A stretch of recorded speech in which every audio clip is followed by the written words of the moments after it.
You're listening to AchtungMillwall, broadcasting from the beautiful South Birmingham. Accept no substitute.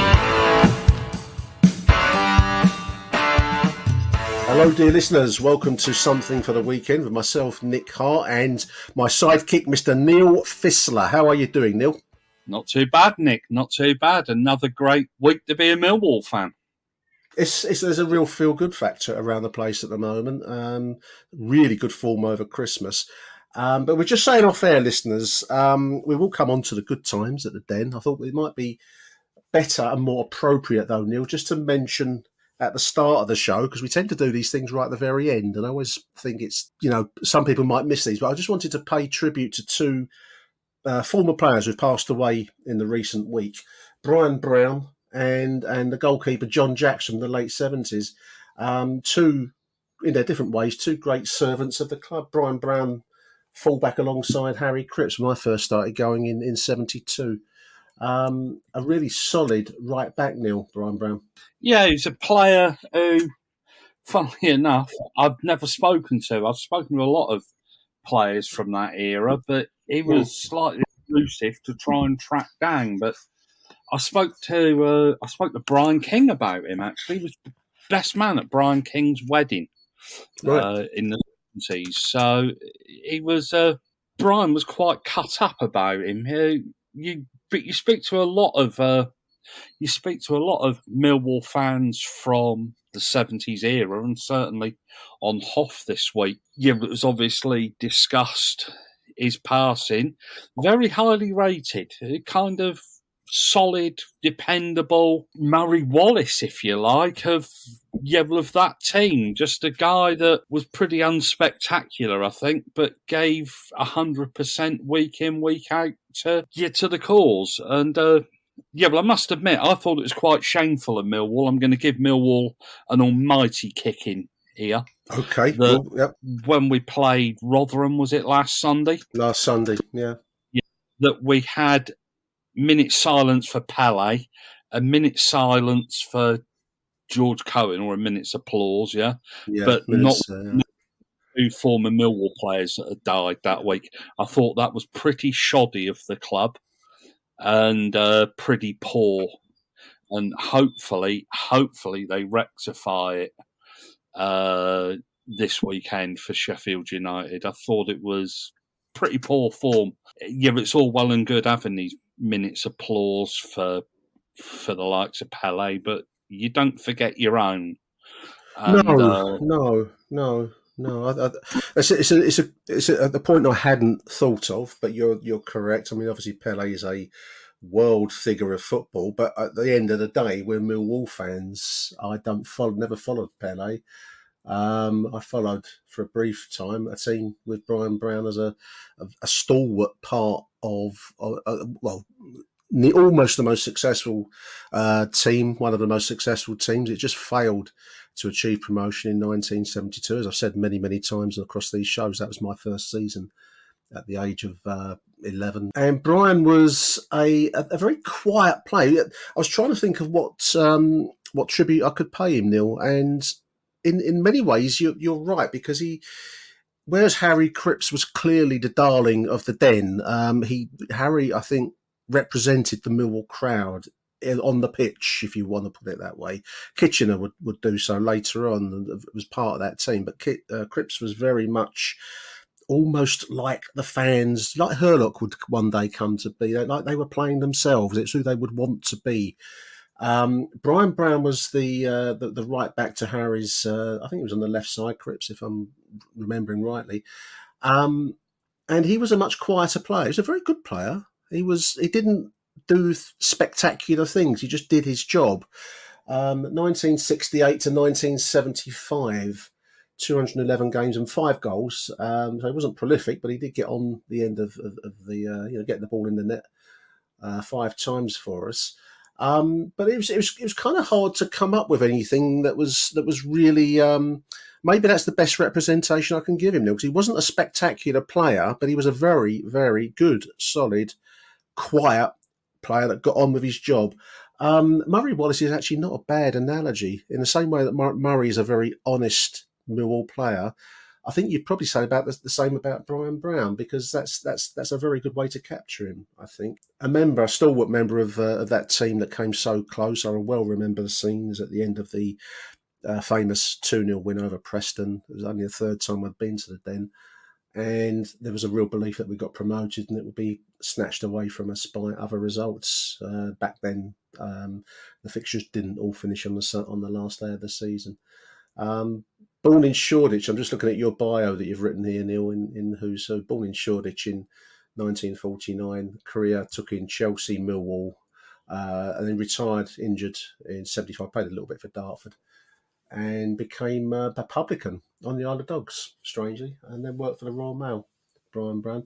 Football was very different back then, wasn't it? There's, your post football career wasn't one of punditry and glamour, was it? It was working for the Royal Mail and running a pub.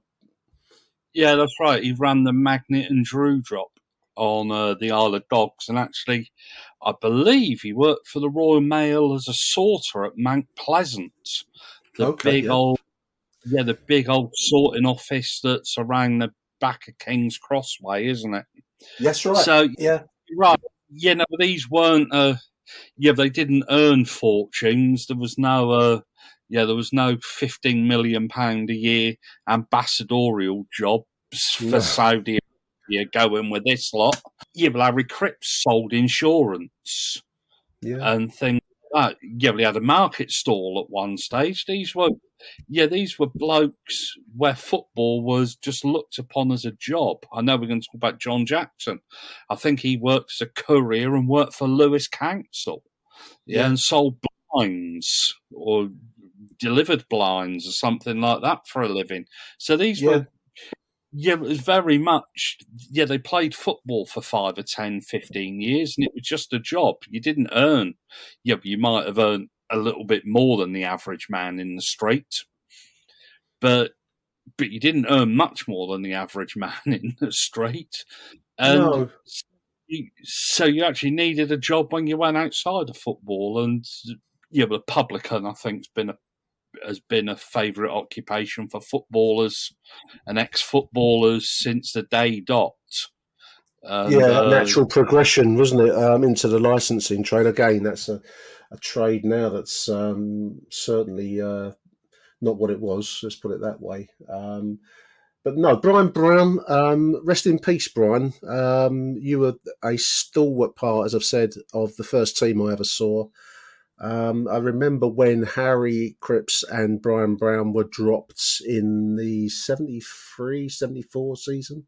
Or was it 75, 70? It was around about 73, 74-ish. They were dropped in favour of what was felt to be the new generation of Dave Donaldson and Eddie Jones. They came in. This was a big moment.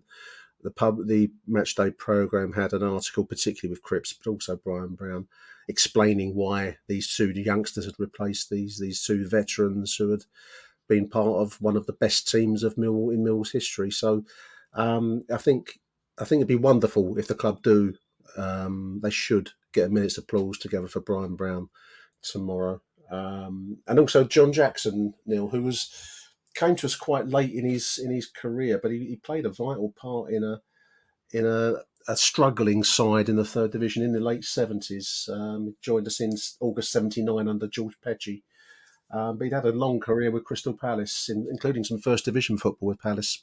Yeah, no, Stonewall Jackson, I think he was called, wasn't he? Back in the day. But I believe he played for Leyton Orient actually in an FA Cup semi-final in the just before he joined us. But a very, very dependable goalkeeper. I know that Palace paid tribute to him, and they did on the price of football, obviously, because they've got that Nigel on there. And very, very, very good goalkeeper in the 70s. When there were a lot of good English goalkeepers around in the 1970s, unfortunately, John Jackson couldn't get near the England side because of the likes of Shilton, Clarence,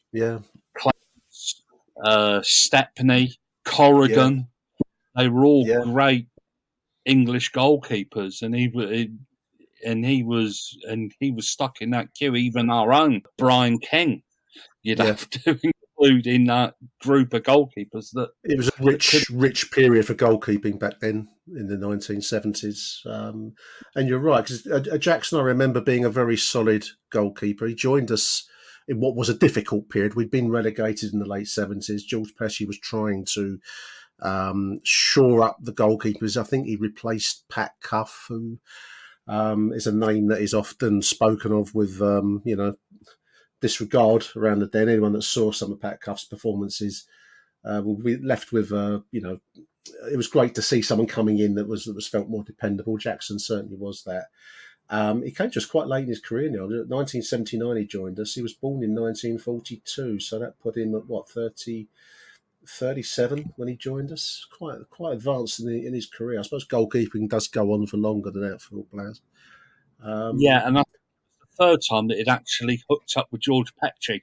I think he'd played for Pesci, under Pesci at Palace and Orient, and I guess that managers back then, they reverted to what they knew. So he wanted a dependable goalkeeper, so he turned to John Jackson, and probably didn't let us down in that respect. He didn't. At a difficult time. I mean, there's no dressing up. These were difficult days at the Den. He played 89 games for us between 1979 and 1981. Born in Hammersmith in 1942. Jackson's career took in Crystal Palace, as we've said, Orient. The California Surf. I always think that's a wonderful name for it. I want to support the California Surf if the Millwall ever folded. Then the Lions, he went to Ipswich and Hereford, and then coached at Brighton.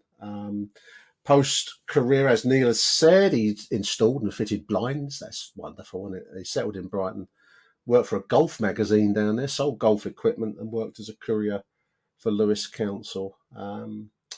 R.I.P. John Jackson, a good servant, a good solid servant for Millwall Football Club. Achtung, Millwall. Stuff. I'm glad we opened up with that now. I wanted to get the tributes in early, I think, because I find that when you do these shows, they tend to be left at the end, tacked on to the end. I always feel it's a little bit of a throwaway approach. But anyway, we're going to move on now to current good form of the Lions. We're having a good time, mate, at the moment. 7 points from 9 over Christmas. Some good results. Some good, we sit sixth in the table as you and I speak this morning. Mate, it's been a very, very good Christmas period, hasn't it, for the club? I think 7 points out of 9, you'd have settled for that before Christmas. Yeah. But I think that if you look at the games, you'd have probably have thought that would have been doing well to have got something out of the Watford game, and then you'd have been looking for wins in the 2 home games. Yeah. But as it turned out, we played Watford off the park. We did our best to play Rotherham off the park, and we were disappointed with the result against. So it was a strange old Christmas because there was a certain amount of typical Millwall, wasn't it? You went from that high from the Watford game to a little dose of reality, and everybody started to moan after the Bristol City game, close the club, cancel Philly. Rowett doesn't know what he's doing. No, we don't know what he's doing, no. And all of a sudden, we absolutely spank Rotherham, and let's be honest, they were awful, weren't they? They were very really poor. Very poor indeed. I think we'd have probably scored 2 or 3, 4 more. I think they were carrying an injury crisis, but they were poor. I know, it's just remarkable, listeners, that they are not the bottom team in the division. That's Wigan, so it's quite remarkable. We're full from bottom actually, but no, they were exceptionally poor. But as the cliche has it, you can only beat the team that takes the field in front of you, Neil. And we did that. I thought until the second goal went in, which was that deflected effort from Tom Bradshaw, diverted into the net by the Rotherham defender. I thought we were maybe just living on our nerves a little bit with a 1-goal lead. There's been a big debate all week about goal scoring. I looked at the championship table, and I mentioned this when I did a conversation yesterday with the chaps. We're not actually that far away from a good number of sides in terms of goals scored. We do lack a goal scorer. I do accept that, and I'd noticed that in some of his, in the interviews this week, the January transfer windows, Gary Rowett's talking about strengthening up front. So I do accept that we are a team that could do with someone that knows how to put the ball in the net, but we're not that far off. I think there's this kind of idea that we can't score a goal for toffee, but we're not that far away. 31 goals, I think that compares as favourably with the likes of Blackburn and I think Luton and even Watford. I think haven't scored many more than that, so we're not that far off the pace. I think it's quite difficult for Millwall fans to accept that we are in a group with a strong chance of getting promoted. I think we always tend to look for the fault in the side, don't we? Yeah, we always actually look for the negative. It's rather glass half empty rather than glass half full approach, isn't it? Yeah. To be honest, it's quite frightening how good we are without a recognised goal scorer or without that little bit of quality up front. Because if you had that quality up front and they were scoring as many goals as Fleming's getting or even more, and then you've got the likes of Fleming chipping in with his few from set pieces, etc. And then you can bring on Bradshaw to chip in one or two. And if we can find a way of getting the BFG to score a few more, well, I think cards on the table has been remarkably unlucky. I think he's hit the bar. How many times is he at the woodwork? Is 3 or 4 times, I think. For some really good saves. And I think that Rotherham, they'd have been dead and buried, but for the goalkeeper. I think he had an absolutely outstanding game, didn't he? Joe Hansen, good goalkeeper from on that showing at least. Anyway, someone made a great point, and I can't remember who it was. It's just occurred to me. So whoever the author of this post was, I'd love to credit you, but I can't remember who it was. But obviously, there's a feeling, Neil, that we need a goal scorer, which are difficult to find. The best will in the world. Everyone's looking for the gold nuggets that are few and far between. But someone made a good point that we have the players, but we just don't create enough chances of value in terms of maybe Vogelsammer, maybe Bradshaw. If you give them a better service from the wings, and maybe we should be looking at strengthening on the flanks rather than down the centre, if that's makes sense, that we can get these goals via a better quality of winger, if you know what I mean. Yeah, but I partly agree with that, but I don't think you can go into a promotion challenging campaign or go into the second half of a promotion challenging campaign without another striker, because we've obviously we've let Benik Afobe go to Dubai, which is probably the right decision. It's not worked well for him this season. He was superb last season, scored a lot of goals, probably injured this season quite a lot, probably carrying that injury, so it hasn't worked out for him. I'm not going to do a Harry and call him all kinds of silly names. And, hatred, because he's best for the club. He was a fantastic ambassador off the pitch. Apparently, a very, very nice guy. Apparently, so. Has got property business interests in Dubai, so it's the right move. And freeing up those wages, he was probably on 15k a week, 15k a week, I'd have thought, and that allows us to then spend a little bit more on a striker, getting somebody in, maybe somebody on loan from the Premier League. I know there's a Lowe, isn't there? Lowe at Jamal Lowe, is it? Jamal Lowe, right? Yeah, we've been linked with him. We've been linked with several. Sam Sturridge, I think, was another one I saw, but I think he's going to Burnley.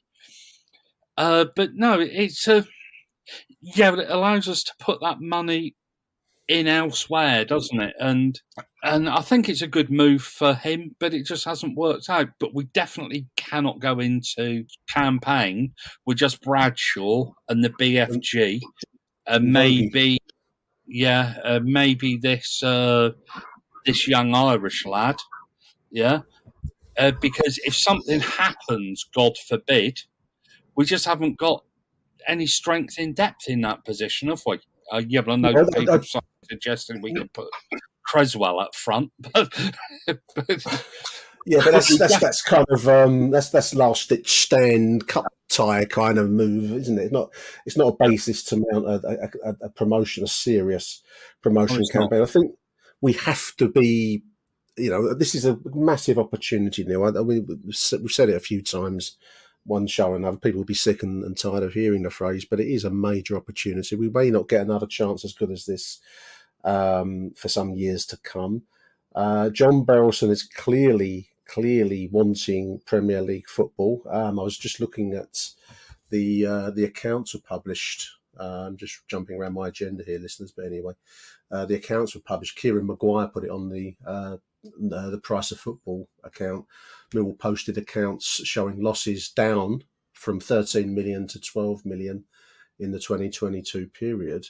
But someone, I think it was Terry Hurlock, not the Terry Hurlock, a poster called Terry Hurlock on the Millwall Online website, posted that means that John Berylson has invested over 100 million into our club in the time that he's been with us, with covering these year-on-year losses.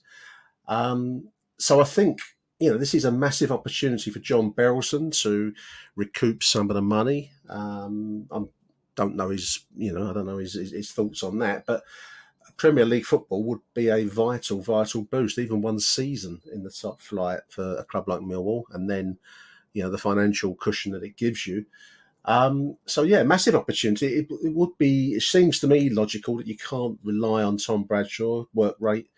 I mean, neither are short of effort and commitment, and maybe a touch of luck on both counts, really. But I think we do need something a little bit more ruthless in front of goal to provide that spark over the next crucial few months. I mean, the next crucial 4 games. I'm going to discount that FA Cup tie tomorrow, really, Neil, because I think that's a bit of a diversion. I know it's sad to say about the FA Cup, but I think we've got to be looking at the Middlesbrough away fixture. I think we've got Cardiff away following that, then 2 big games at home. I think Burnley and I think Sunderland at the end of January and early Feb. So there's 4 huge games. Ideally, I think we want to get someone in place to lead the line in at least 3 of those 4 games. So, like I keep saying, major chance, major opportunity. They don't come along very often, do they? It's worth Millwall maybe just pushing the boat out slightly for the reward that is potentially on the table. I don't know. Easy for me to say. I've not invested 100 million, have I? Yeah, well, it is a risk-reward situation. I don't think... Yeah, we always get supporters that we must go out and spend money at all costs, yeah? You can't gamble the future of the club on going out and spending 10, 15, 20 million quid. No, you can't. No. And then 18 months down the line, you're doing a derby. Something like that. Yeah. You don't have to look very far for that, do you? There's plenty of clubs. Bolton have fallen into the depths, It has to be a fine balance between. I think that this weekend, it wouldn't surprise me if you see 2 clubs trying to lose an FA Cup tie rather than win it. I think the Sheffield are in the same situation as us, really, aren't they? Yeah, well, I know that there's financial implications. The FA Cup does bring rewards of prize money to it. But unless we were to get 2 or 3 of the top teams home or away, we're not going to make that much money through the gate, are you? And it's a risk reward. Again, it's a risk reward, isn't it? Do you want to gamble on distracting the players from what is a promotion running? Yeah, because we are absolutely where we're challenging for promotion. I know that people are going to hate to hear that, especially if they're non-Millwall fans. Little old Millwall coming up to the Premier League. Sky-loving little party. Yeah, we're not Brentford. We're not. I was watching the Brentford game the other night, and they were raving. I mean, it was a good win for them. I think they beat. Was it Manchester United? They beat the other night. I can't remember. Liverpool. no, they beat Liverpool, didn't they? Liverpool, didn't they? Shows you how much notice I take of these games, listeners. But they were raving. They're practically having orgasms over the Brentford crowd, Neil, because it's all so wonderful there. And I thought, if we do get into the Premier League, mate, they won't be raving over the Millwall crowd, will they? Yeah, but to be fair, Brentford, they play some nice football, but it is a Frank wank along, isn't it? Every time Brentford are on there, Thomas Frank can do no wrong. Yeah, but he might be a very nice guy, but fucking hell, spare us the beautification from the Catholic Church to bloody he put him into sainthood. Honestly, he just nauseating, and it would just be so good for one season for Millwall to get in there and bring everything. Love this happy, clappy atmosphere to our real evil atmospheres down the den. Can you imagine Pep Guardiola? Yeah, yeah, and people Klopp actually decided it's time to kick off, and he's got that little group in the West Lower. Yeah, dear. Jurgen Klopp will be like manna from heaven, won't it? It'll be like it'll be like you've got to apologise for the war, the old Harry Enfield stuff, won't it? It'll be absolutely fantastic. It will be amusing. Anyway, let's not get ahead of ourselves because we're tempting Lady Luck, and that she tends not to favour Millwall when it comes to these things. But yeah, I think tomorrow's game will be interesting. I think you're right. Sheffield won't want it any more than a cup run, any more than we will do. They're sitting in second. They've got a 9-point stretch on Blackburn in third, so. They won't want injuries. They won't want a cup run. They won't want any of it. And I don't think we particularly do. But we'll see what kind of side turns out. We haven't got the squad to cope with it. Because if 2 or 3 injuries, heaven forbid we pick up 2 or 3 injuries, that is a serious impact on our season. Yeah, well, I know that people say, oh, yeah, but you could pick up 2 or 3 injuries at Middlesbrough next week. But that's in the league, isn't it? That's in pursuit of the reward that will benefit the club. I mean, the FA Cup is a benefit. It's a glory competition, and it's sad to see it in its current fallen. Yeah, we ain't going to win it. Yeah, the best that we can hope for is a draw against Manchester City at home, isn't it, really? Yeah. Man United at home, Liverpool at home. Yeah. Spurs, West Ham, Arsenal. But yeah, you're right. I mean, it's a one-off. It's been the bedevilment of our club over the years in some ways. I mean, if you think back to 2004, I mean, the FA Cup run to the final, and that fundamentally allowed a chance of Premier League football to get out of our grasp that season.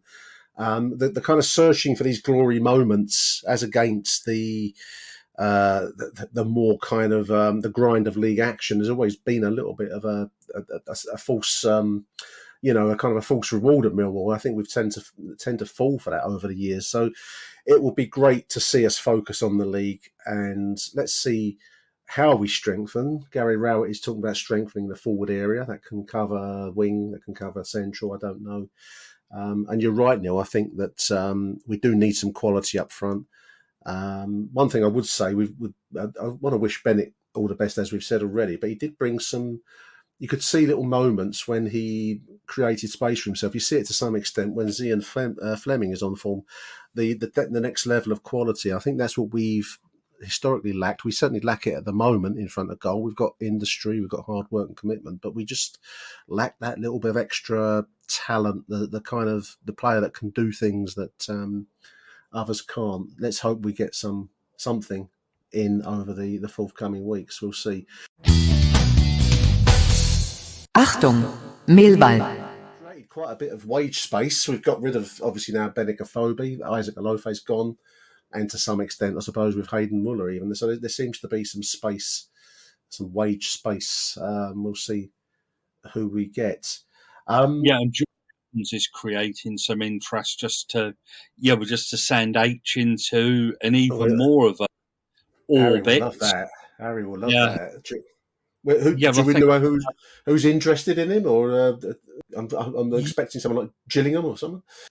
Well, I think Gary Rowett has said, I'm not sure where he said it. I saw it on Hoff this morning. Okay. There is interest in him. I should imagine it'll be somewhere towards the Midlands or North, wouldn't it? League One Midlands, yeah. Some, as you say. I'm not going to say the player who came down. He played quite well when he first came down. I thought he added something to it, but it just hasn't worked for him. He hasn't been able to hold a regular place down.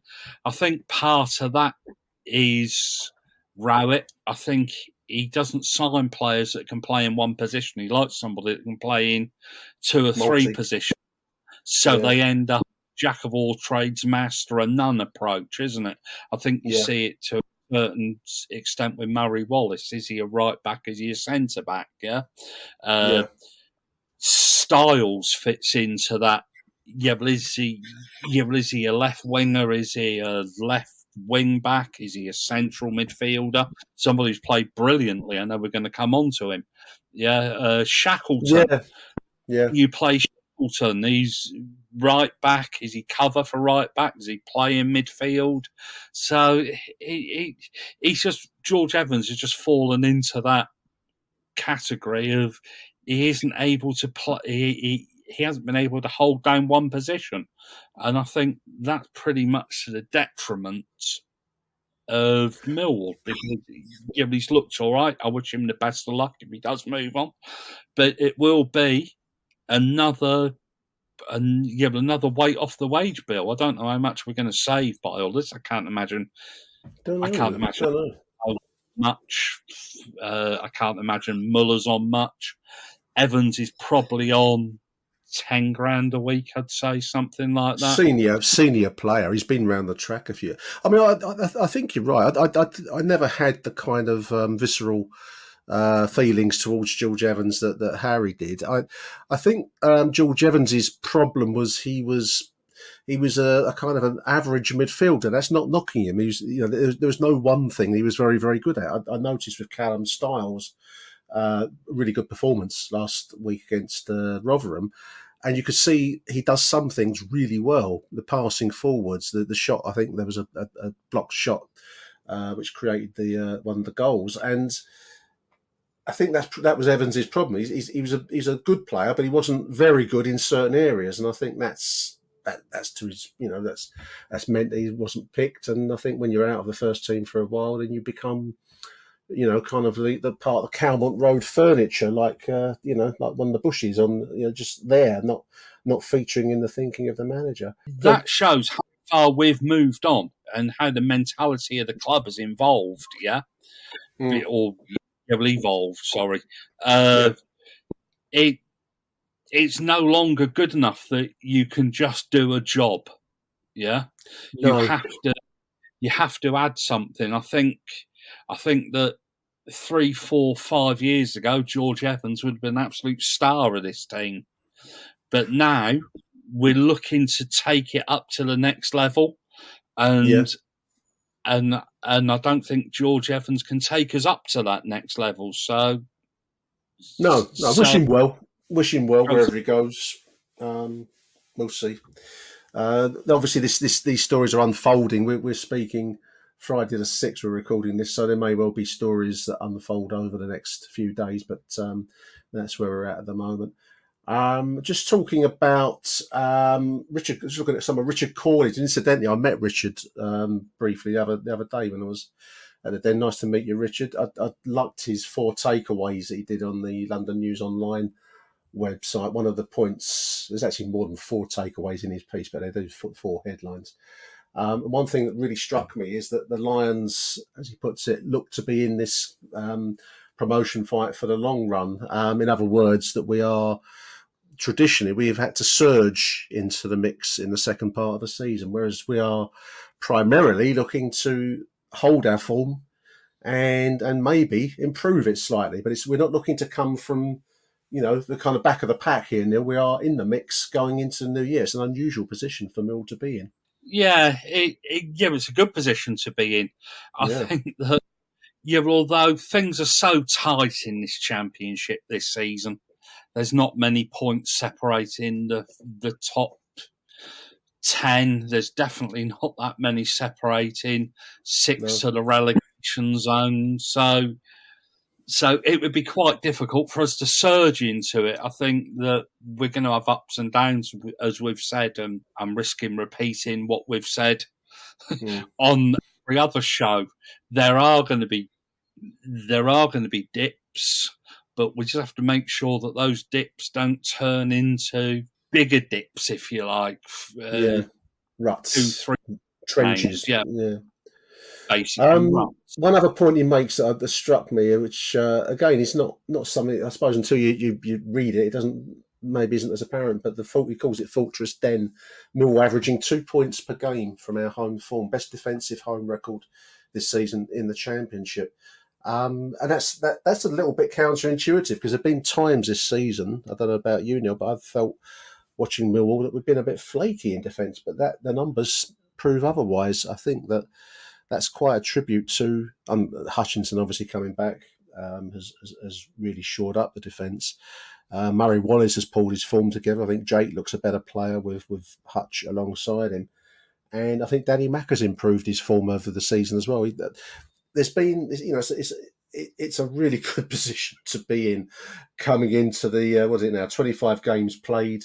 That means we've got 21 to go in the season. And that's a great position to be in. Yeah, something to the party, doesn't he? He's the kind of glue that bonds it all together. I think at the back is experience, and he is a quality player.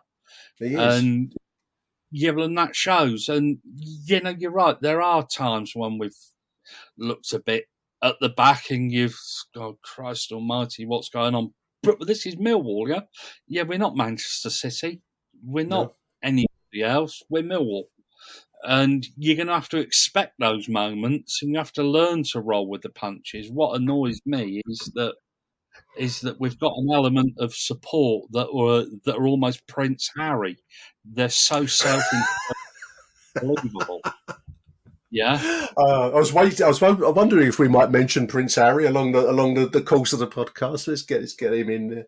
I mean, we've not touched on this show the booing of Tyler Bury. I think it comes from maybe a younger support that haven't known different times to what they see now, and an expectation fueled by the kind of FIFA 22 world that we live in, where you think success is an easy thing, and but for spend millions like it doesn't exist of other people's money.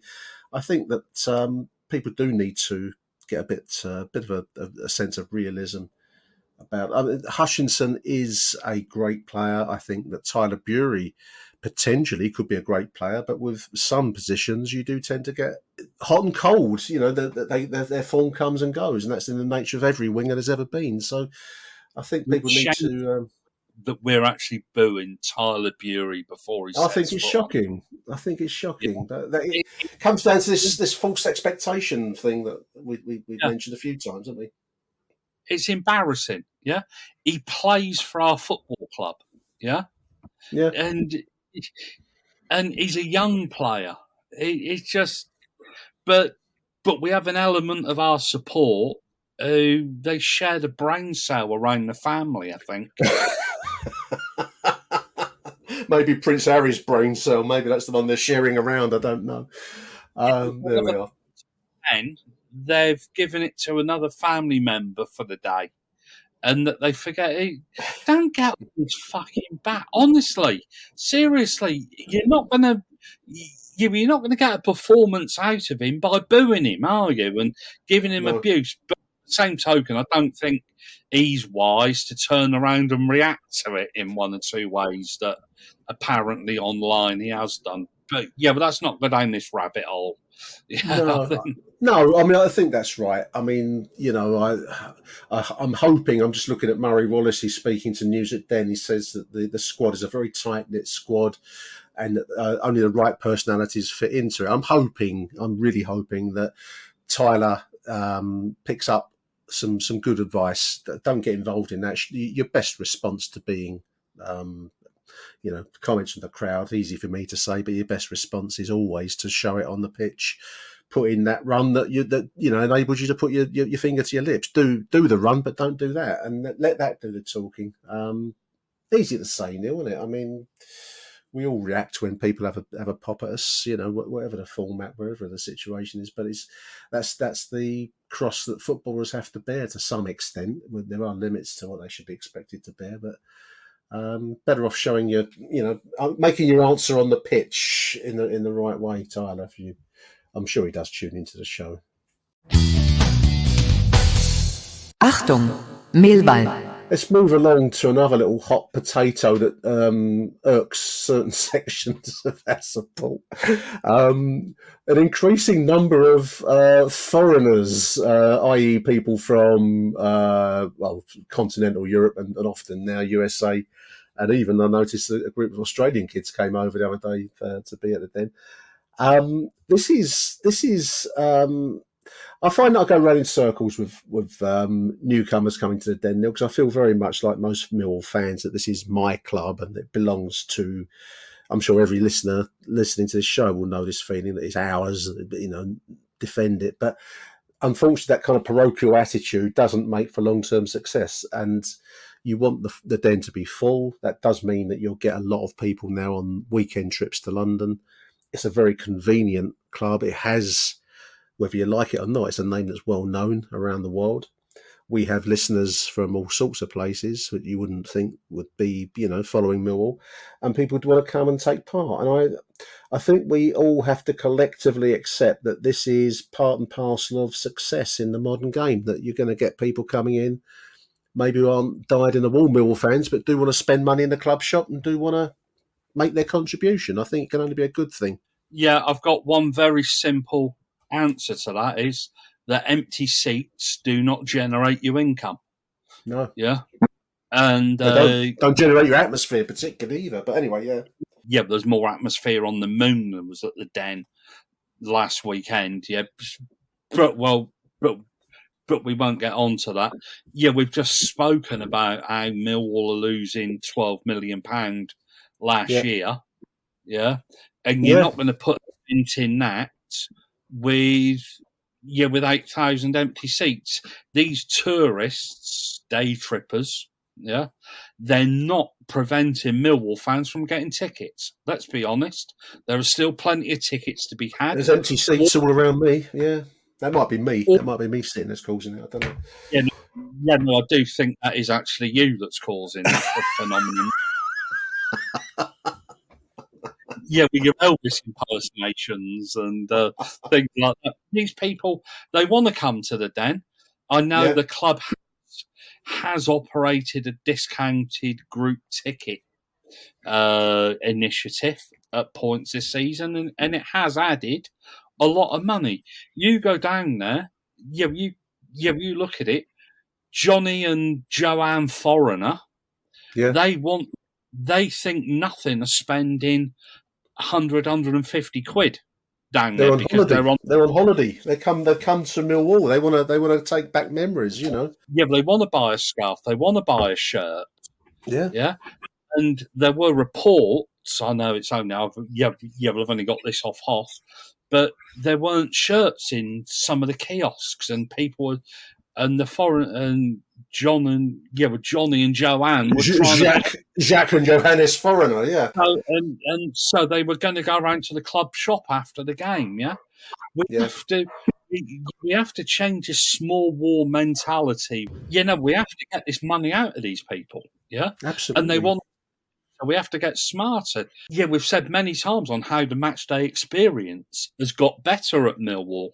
Yeah, you've now got better food outlets. You've now got better bar outlets. Yeah. Yeah. And these people, they go into these places, and whereas people might, we get the old Yorkshire war cry when they ask you for £8 for a sausage. How much? I'm going to remember that one, the Yorkshire war cry. That's a good one. I like that.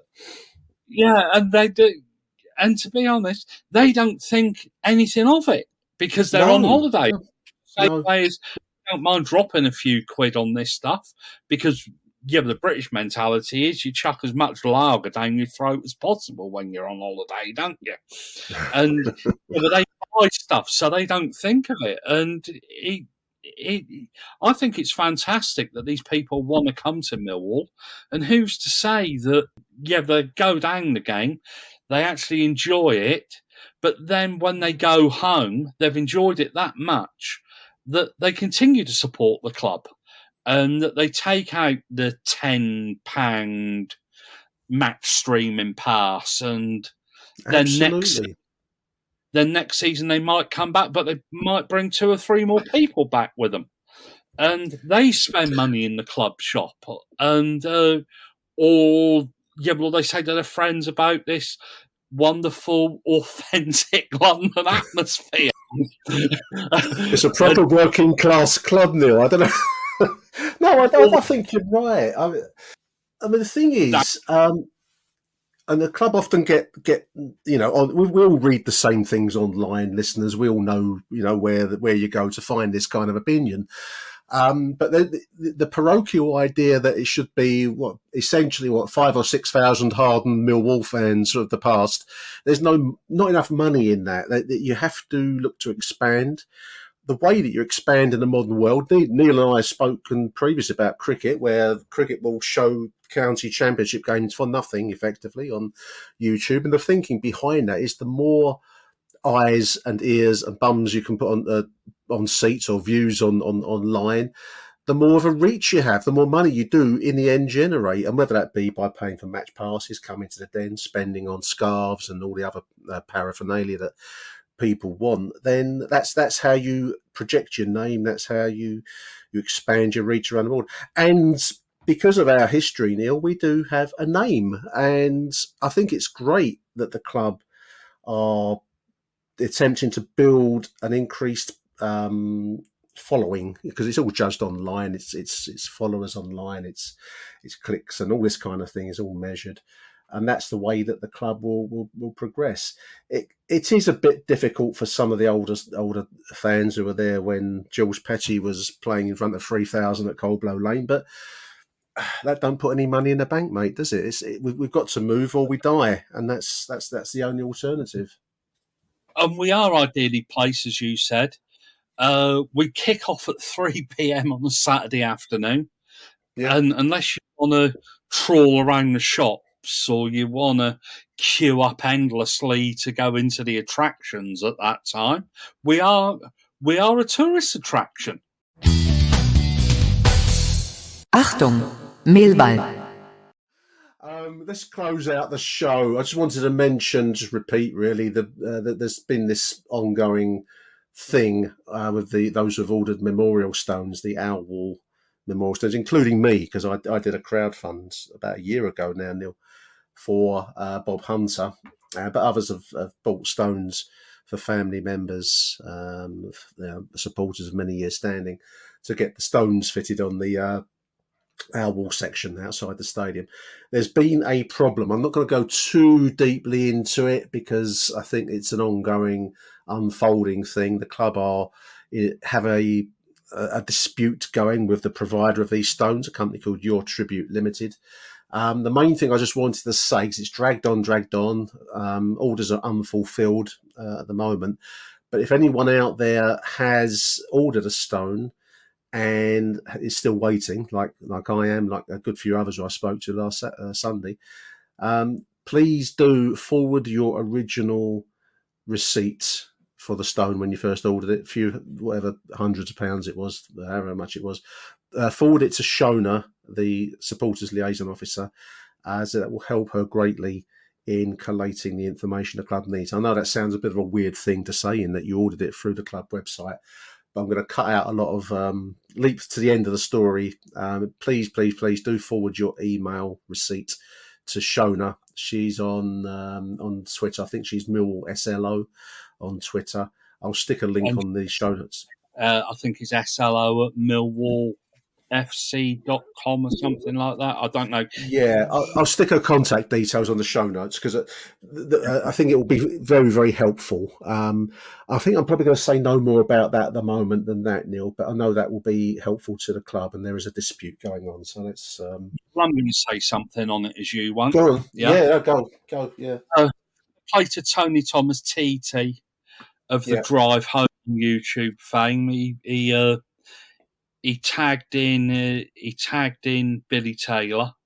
Yeah. Because I think the way that you felt that Steve Kavanagh fobbed you off with I don't want you to comment because obviously you don't want.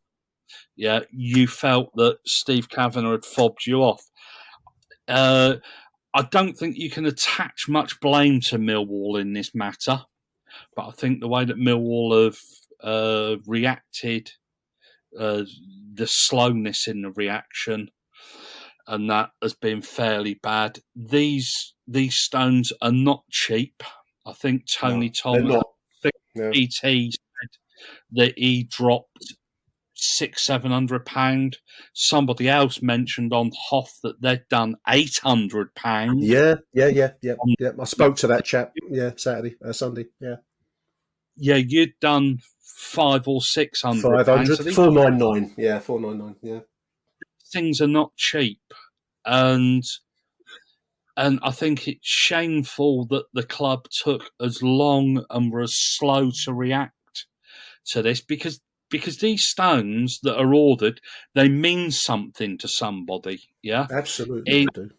Generally, it's to pay tribute to a mum, dad, brother, sister, and it's generally your mum or your dad that have introduced you to Millwall. Yeah. And it's a reminder of your link to this club, and it's something that you might not visit their grave every week. No. Or if they've been cremated, there might not be a memorial. This might be their memorial. Yeah, if you've scattered. Agree. Yeah. And you walk past it, and I do know that people give it the quick kiss and tap. Yeah. As I've seen they go. People just touching it. Yeah. It's a reminder every week of why you support Millwall and why this club is special to you. And this shouldn't be taken lightly. It would be fantastic. Yeah, well, I know. I think Phil mentioned that the figures upwards could be 50k or more. That is a big chunk, but that will include the profit to the Stone Company. It would be fantastic. The club could go to somebody like Dean Wilson and speak to Dean Wilson. I'm not suggesting that Dean Wilson does this for nothing, but he is somebody that they have got a memorial garden, so they do know people. They might even do it themselves. I'd imagine so. Yeah. The club could pick up the tab, just as a gesture. Thank you gesture. We've saved 15k on Benicophobe's wages next week. Let's put that money seriously. I'm serious. People are going to think that I'm barking mad. Yeah. No. You're spot on, Neil. Benicophobe's wages next week. So let's put that money, that 15k, because we won't sign anybody between now and then. Yeah. So that's put that money towards the memorial stones, and just a good PR exercise to show that there is a connection between Millwall, the club, and the fans. It's not always there. We are a small club. The club are very quick to laud us when we raise thousands of pounds for charity, and we do charitable things, and they're very quick to criticise us when things go tits up. I don't know what you're talking about, Fissler. No, I second all of that. It does need to be sorted. It can't be ignored, and I think communication in any walk of life. In any walk of life, Neil, communication is key. I mean, a big point, I know, but if you don't tell people what's going on, then that's the worst possible scenario. Thankfully, and I take my hat off to TT and others. Andy Roffery's online. I want to mention Andy. Big shout out to TT and Andy Roffery. As I say, it's an unfolding story. I'm going to leave it there from my point of view because everything that Neil said is spot on. We'll see how this finishes. It does need to be resolved, and it needs to be dealt with properly. And we won't repeat everything we've just said. It would just increase the feel-good factor around the club at the minute, and it would be a good PR exercise for the club. Yeah. It sometimes you forget money because it's the right thing to do. Yeah. And this is the right thing to do. Is for the club are normally pretty good at this. I'm going to leave aside the lead into this moment. Then normally the club get things right, and we will always help them where things aren't going right. And as I say, this is an unfolding story. So let's maybe next time you and I speak, we'll see where we've got to by that stage. Neil, we'll no doubt discuss this again another day. Just to close the show, I just want to mention one last call. This is final call. If you want to pick up your AchtungMillwall calendar for 2023, Kelly has got, I think she's got about 12 or 13 of them behind the bar, if that's the right way to put it, at the Lions Food Hub store, which is at the Blue Bus end. She'll be there tomorrow. We're asking for a tenner each. They put them all in stiff cardboard envelopes, so you haven't got to you've got to scuff them up in the ground. They will go direct, obviously, to the Food Hub. And we've sold a couple today, and I think that will take us all in, including the cash payments that Kelly's got ready.